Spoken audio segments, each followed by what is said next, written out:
Bienvenue, nous sommes ravis de vous avoir avec nous pour le résumé du jour 4 du Bikingman Corsica. C'est notre avant-dernier rendez-vous et oui, ça sent déjà la fin puisque je vous le rappelle, il faut 5 jours, soit 120 heures maximum pour parcourir les 1000 km à travers l'île de Beauté. Ici, nous sommes à Biguglia, sur la ligne d'arrivée au camping San Damiano. Vous aviez vu hier la victoire de Louis Defoe en catégorie solo. Depuis, il y a eu plusieurs arrivées et notamment celle de la première paire composée de Grégory Cassini, le champion Bikingman en titre, et de sa compagne Edwige Pittel, ancienne championne d'Europe et du monde de duathlon. Ils ont terminé à la 6e et 7e place du classement général après avoir parcouru les routes de Corse en un peu plus de 2 jours.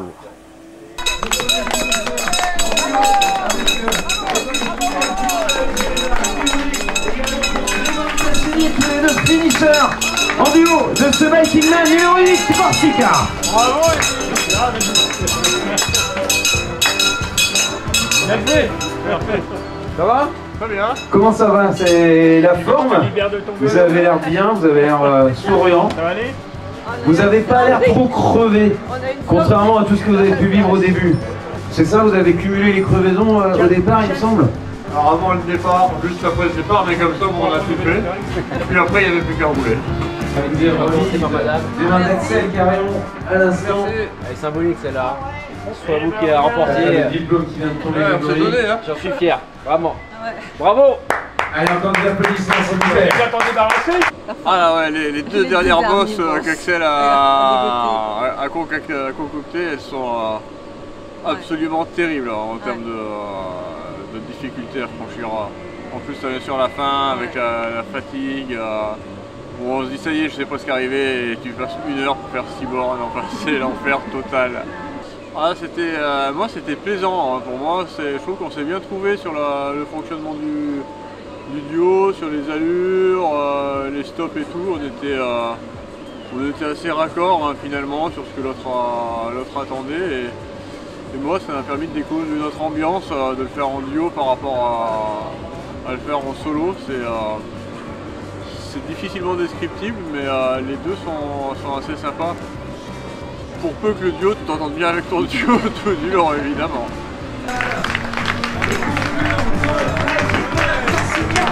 2025, Mathieu Plessis, messieurs dames. De notre cher Mathieu qui vient d'arriver, il est 7e. Il est 7e sur. En fait, ce qui était vraiment cool, en fait, c'est que le Bikingman a été un petit peu ma rédemption. C'est-à-dire qu'il y avait Max Prieur, qui est mon copain, qui le faisait. Et en fait, moi j'avais mes yeux scotchés, ma crème dans les yeux, et en fait j'essayais de voir et de suivre. Et je me dis, putain, mais c'est ça, voilà, faut y aller quoi. Donc, et mon petit frère m'a dit, ouais, voilà, si tu arrives à t'en sortir, à remarcher, ben, feu, on s'y file quoi. Donc, et on l'a fait ensemble l'année dernière, donc c'était la belle histoire. Du coup, électrochoc, je me suis dit, ben, en fait, tout ce qu'on se dit dans la vie, parce qu'on se dit, tiens, un jour je ferai ça, en fait, ce qu'on le remet à plus tard, ben, plus tard c'est souvent trop tard, quoi. Donc d'où l'importance en fait de mettre des priorités dans la vie et de voilà, les gens qu'on aime, ses enfants, sa famille, être un peu égoïste, forcément. Non, ça met l'église au milieu du village, comme j'ai déjà eu dit. Nous voici de retour sur la route, au kilomètre 710, entre le checkpoint 2 et le checkpoint 3, au fameux col de Bavel. 1217 mètres d'altitude, l'un des cols les plus difficiles de Corse, et célèbre aussi pour ses fameuses aiguilles. Près de 30 km d'ascension avec une déclivité jusqu'à 12%. Pas de cadeau pour les ultracyclistes.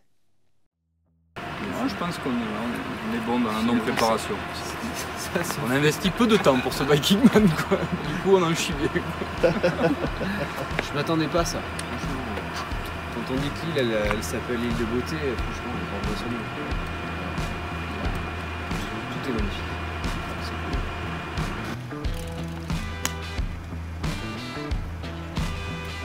C'est super beau, c'est super. Mais c'est dur. Ce matin, j'hésite entre. Je me suis arrêté tôt hier pour profiter de la nuit et de la fraîcheur. Et là, j'attends le soleil en fait. Et il est là. Il arrive. Parce qu'en fait, il fait super froid aussi. Donc voilà. Mais ça avance, ça avance. A priori, j'ai envie de parler. Comme j'ai passé la nuit tout seul. Plus rien qui passe, il faut que je trouve des bananes et tout. Là, je mange que liquide. J'arrive plus à manger solide. Donc, mais ça va le faire. Et là, je suis en train de me mettre de la crème tranquillement. Voilà.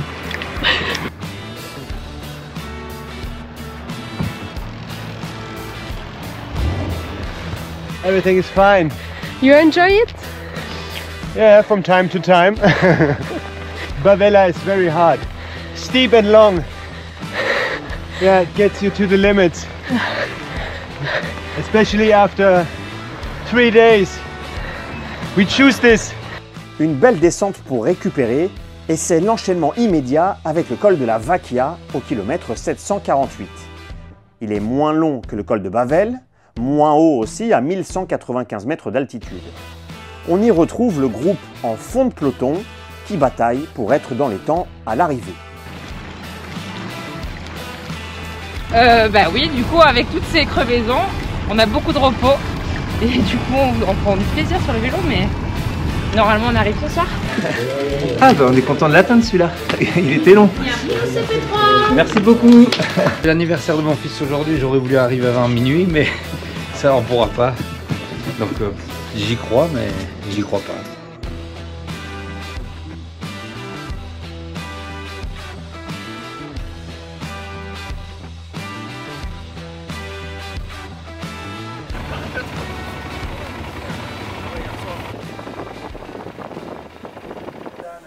Nous voici de retour sur la ligne d'arrivée car il y a eu un événement. On connaît la vainqueur de la catégorie féminine en solo.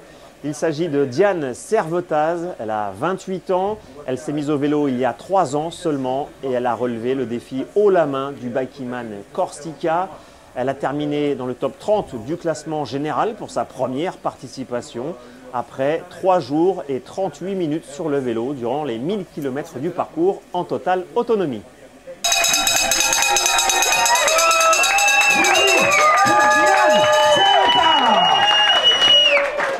Bravo Diane, première féminine à conclure ce Bikeman Corsica, initié l'émission à l'instant. Qui nous a fait des blagues à prolonger un peu le parcours. Vous avez dit en dessous des 80 heures, c'est largement en dessous des 80 heures. Ouais, je suis super contente, mais du coup je m'étais fait mon plan de course. Jusque la mi-course, j'ai pas regardé le classement parce que je sais qu'il y a plein de choses qui peuvent changer. Et puis mi-parcours, je me suis rendu compte qu'il y avait peut-être une première place à jouer, donc je me suis dit bon, tu continues ton plan, tu te gères bien, parce que ça sert à rien d'envoyer trop fort, trop vite, sinon après on saute. Et au final, tout s'est bien goupillé, donc je suis super contente. Je suis hyper fière de moi, trop contente. Et c'est vrai que je sens que je plane un peu, quoi. Pour moi, les moments difficiles, ça a été le moment où au milieu de ma course, j'ai eu mes règles parce que c'est vrai que ça fait quand même toute une logistique à gérer en plus. Il y avait quand même l'aspect physique aussi, on n'a pas les mêmes ressentis. Et la dernière partie du parcours, vraiment le dernier col avant d'arriver, j'ai mis très longtemps à le monter, il faisait très chaud et j'ai vraiment subi. Toi qui vient d'arriver, et le diplôme est préparé avec un chrono 76 heures et 25 minutes pour toi. Bon, ça va. Qu'est-ce que t'en dis de ce chrono? Je suis content, c'est pas mal. C'est un sens, c'est une passion et puis en même temps c'est presque une raison d'être. Puis toujours avec une pensée à ceux qu'on a, à ceux que j'ai perdus. Je finis, je pense à eux, quoi. Puis à mes proches bien sûr. Voilà pour les meilleurs moments de ce 4e jour du Bikeman Corsica. Un seul objectif désormais pour tous les ultracyclistes encore en lice, terminer dans le temps imparti avant vendredi midi et la barre fatidique des 120 heures de course. On fait le point sur le classement provisoire. Désormais, plus de 100 participants ont passé la ligne d'arrivée du Bikeman Corsica 2025.